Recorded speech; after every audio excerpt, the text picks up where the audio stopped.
So hello dear student, কেমন আছো? I hope প্রত্যেকে শুধু ভালো নয়, ভীষণ ভালো আছো। স্ক্রিনের ওপর একটা প্রশ্ন দেখা যাচ্ছে, তাই না? প্রশ্নটা আমরা শতকরা বা পার্সেন্টেজ চ্যাপ্টার থেকে নিয়েছি। প্রশ্নটা কি বলেছে প্রথমে আমরা মন দিয়ে পড়বো, বুঝবো, তারপর অঙ্কটা করার চেষ্টা করবো। ওকে, চলো কি বলেছে দেখো।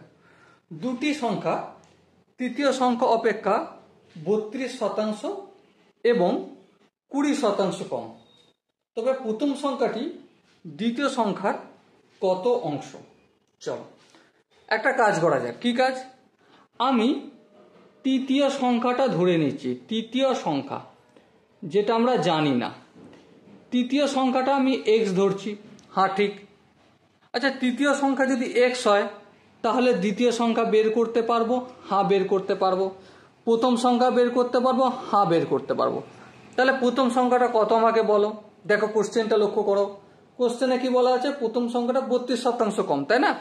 কার থেকে? তৃতীয় সংখ্যার থেকে। তাহলে এই তৃতীয় সংখ্যা তার থেকে কম। কতটা কম? তৃতীয় সংখ্যার এর 32%। ওকে, এবারে দ্বিতীয় সংখ্যাটা কত কম? এই হচ্ছে আমাদের তৃতীয় সংখ্যা, তার থেকে কম। কত কম?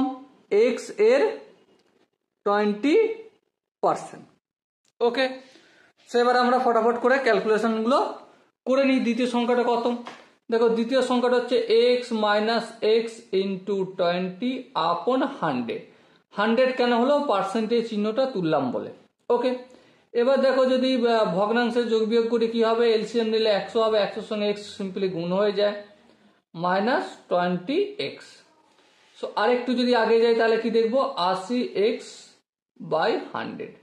একইভাবে আমরা প্রথম সংখ্যাটা নির্ণয় করতে পারি। হ্যাঁ পারি। X minus x into 32/100। আরেকটু যদি কাজ করি, 100 হবে এলসিএম, এলসিএম সঙ্গে এক্স এর গুণ হয়ে যাবে 100 এক্স মাইনাস 32x। আরেকটু যদি কাজকর্ম করে রাখি তাহলে 2 × 10 8 দিতে, 3 × 4 4 × 10 6 দিতে, তাহলে 68x/100। এটা হলো আমাদের প্রথম সংখ্যা আর এটা হলো আমাদের দ্বিতীয় সংখ্যা। কি জিজ্ঞাসা করেছে? জিজ্ঞাসা করা হয়েছে তবে প্রথম সংখ্যাটি দ্বিতীয় সংখ্যার কত অংশ, কত কম বলেনি, কত অংশ বলেছে।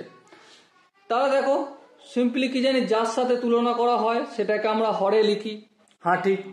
আর যা কে তুলনা করা হয় সেটাকে আমরা লবে লিখি। হ্যাঁ ঠিক।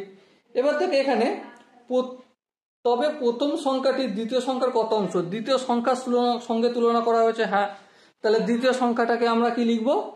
হরে লিখবো, 80x/100। ওকে, এবারে লবে কোনটাকে লিখবো? লবে যাকে তুলনা করছি। কাকে তুলনা করছি? প্রথম সংখ্যাকে। প্রথম সংখ্যা কত? 68x/100। কমপ্লিট। এটা যে পেলাম এটা ভগ্নাংশে পেলাম। এবারে এটাকে পার্সেন্টেজে কনভার্ট করতে গেলে কি করতে হবে আমাদের? ইন্টু 100/100 করে দেবো। ওকে, এবারে এই 100টাই আমি চেঞ্জ করে দেবো। কি চেঞ্জ করবো জাস্ট পরের লাইনে দেখাই, তার আগে এখানটা কাজ করে নিই। 68x/100, এটা কি? ভাগের চিহ্ন, এটাকে গুণের চিহ্ন করলাম। এখানে ছিল 80x/100, এটা কি করে দেবো? 100/80x, কারণ ভাগ ছিল গুণ করেছি, আর এখানে লবটা হর করে দিয়েছি আর হরটা লব করে দিয়েছি। ওকে, এবার দেখো ইন্টু এই 100টা রাখলাম, হ্যাঁ রাখলাম, কিন্তু এই যে 100টা এটা হচ্ছে আমাদের একদম আদুরে ছেলে, একে কোনো কিছু ছেড়খানি করবো না, শুধু এর পরিবর্তেই পার্সেন্টেজ চিহ্নটা লিখে দেবো, বাস গল্প শেষ। এবার দেখো এই এক্স কাটলাম, হ্যাঁ কাটলাম। এবার দেখো এই 100 কাটলাম, হ্যাঁ কাটলাম। এই শূন্য কাটলাম, হ্যাঁ কাটলাম। এবার দেখো 2 দিয়ে কাটবো, হ্যাঁ 2 দিয়ে কাটবো।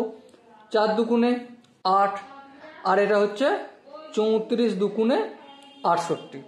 আবার 2 দিয়ে কাটবো, হ্যাঁ 2 দুগুণে 4, আর এটা কি হবে? 17 দুগুণে 34। আবার 2 দিয়ে কাটবো, হ্যাঁ 2 1 2, 5 দুগুণে 10।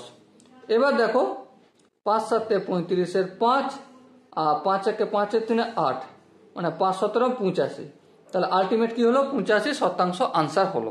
ওকে, সরি স্টুডেন্ট, এখানে যে অপশনগুলো রয়েছে তার মধ্যে কোন অপশন ঠিক? অবভিয়াসলি অপশন ডি হবে আমাদের সঠিক আনসার।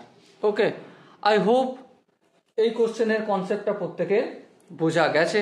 যদি কোনো জায়গায় বুঝতে অসুবিধা থাকে, কনফিউশন থাকে, কি করতে হবে? একটাই কাজ, কমেন্টে জানাতে হবে।